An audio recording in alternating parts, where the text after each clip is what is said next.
आपको मालूम है करबला के वाक़या के बाद जब नबी के शहज़ादों को शहज़ादियों को कूफा लेकर के पहुंचा गया तो कूफा के लोगों ने उन पर पत्थर फेंके, डंडे मारे। उस पेशानी पे लोगों ने पत्थर मारा था जिस पेशानी को मेरे हुजूर ने बोसा दिया था। उस गले में नेज़े को डाल करके और ऊपर रख करके ले गया था जिस गले को कभी मेरे हुजूर ने चूमा था। अल्लाहु अकबर। बहुत भीड़ इकट्ठा थी। उसी भीड़ में एक बूढ़ी औरत आई। उसने हज़रत ज़ैनब के पास आकर के कहा कि ऐ कैदी औरत, ये मेरे पास चंद रोटी है, ये ले लो, तुम भी खा लो, तुम्हारे साथ में जो लोग हैं अगर भूखे उनको भी खिला दो। मखदूबा ज़ैनब ने उस रोटी को लेने के बाद पूछा था कि ये बताओ, जिस कूफे में लोग इतनी नफरत हमसे कर रहे हैं, उस कूफे में इतनी मोहब्बत करने वाली तुम कहाँ से आ गई? कौन हो तुम? तो उस औरत ने कहा कि मेरा नाम फ़िज़्ज़ा है। फ़िज़्ज़ा नाम सुनकर के मखदूबा ज़ैनब ने पूछा कि ये बताओ कि तुम क्या करती हो? उस फ़िज़्ज़ा औरत ने कहा कि आज से कुछ साल पहले मैंने मदीने शरीफ में अपनी ज़िंदगी को गुजारा है। इतना सुनने के बाद मखदूमा ज़ैनब की चीखें निकल गई। उन्होंने कहा कि मदीने शरीफ में कहाँ पे तुम रहती थी? उस फ़िज़्ज़ा ने कहा, उस औरत ने कहा कि मैं नबी करीम सल्लल्लाहु ताला अलैहि वसल्लम की एक बेटी थी जिनका नाम हज़रत फ़ातिमा था। इतना सुनने के बाद कलेजा मुंह को आ गया था। मखदूमा ज़ैनब ने कहा फिर वहाँ करती क्या थी? तो उन्होंने कहा कि फ़िज़्ज़ा बोली कि मैं हज़रत फ़ातिमा के घर पे रह करके मैं खिदमत किया करती थी और मैं अपने गोद में हज़रत फ़ातिमा के दो शहज़ादे थे, एक का नाम हसन था, दूसरे के नाम हुसैन था।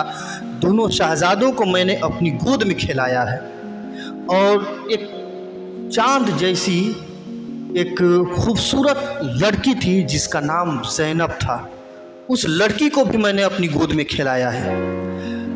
इतना सुनने के बाद उस कैदी औरत ने कहा कि तुम लोगों पे बहुत जुल्म हुआ है, तुम लोग बादशाह की बात को नहीं माने, इसलिए तुम लोगों को ज़ब्ह कर दिया गया है, तुम्हारी गर्दनें काटी गई हैं, शहीद किया गया है, तुम लोगों को मारा गया है, इतना रुसवा किया गया है। उसके बाद मखदूबा ज़ैनब ने कहा कि हमारे ख़ानदान से ही ये आदत है कि कोई हम पे कुछ एहसान करता है तो उस एहसान को बाकी नहीं रखते। ये बताओ कि तुम्हें अगर किसी चीज़ की ख्वाहिश हो तो बताओ।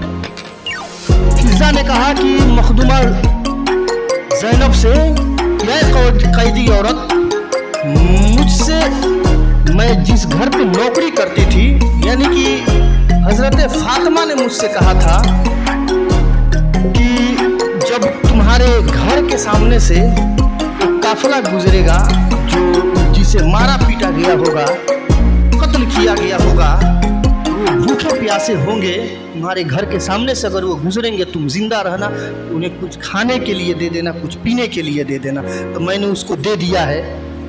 अब मांगने के लिए बोल रही हो तो कैदी औरत, मैंने उन्हीं से सुना है, मैंने अपने मालकिन से सुना है, मैंने हज़रत फ़ातिमा से सुना था कि कभी भी तुम्हें अगर किसी दुआ की कबूलियत चाहिए ना, मकबूलियत चाहिए, तो किसी मुसाफिर से दुआ कराना, मुसाफिर की दुआ कबूल होती है। तो वो फ़िज़्ज़ा ने कहा कि ऐ कैदी औरत, तुम मुसाफिर हो, तुम एक दुआ कर दो कि जिस हसन को, जिस हुसैन को मैंने अपनी गोद में खिलाया था, जिस ज़ैनब को अपनी गोद में खिलाया था, अपनी मौत से पहले, अपने मरने से पहले मैं इन तीनों के चेहरे की ज़ियारत करूं, इन तीनों को फिर मैं एक बार ज़िंदगी में देखना चाहती हूँ।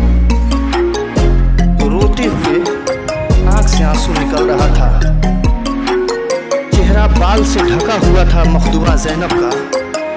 मखदूमा ज़ैनब ने कहा कि औरत, तुम जिस हसन और जिस हुसैन की बात कर रही हो तो सुनो, जिसका नाम हुसैन था, जिसका नाम हसन था।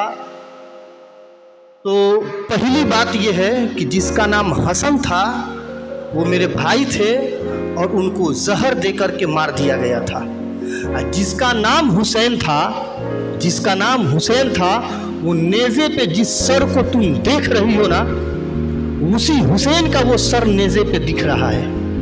और जिस जैनब को देखने की तुम ख्वाहिश कर रही हो, वो जैनब कोई और नहीं, अपने चेहरे से बाल को हटाती है, कहती है देख चेहरा, ये तेरे सामने जैनब है, जैनब, जिस जैनब को तुम देखना चाहती हो। औरत चीख मारी और उसके बाद चिल्ला करके बोली, जालिम, तुम लोगों ने जुल्म किया है।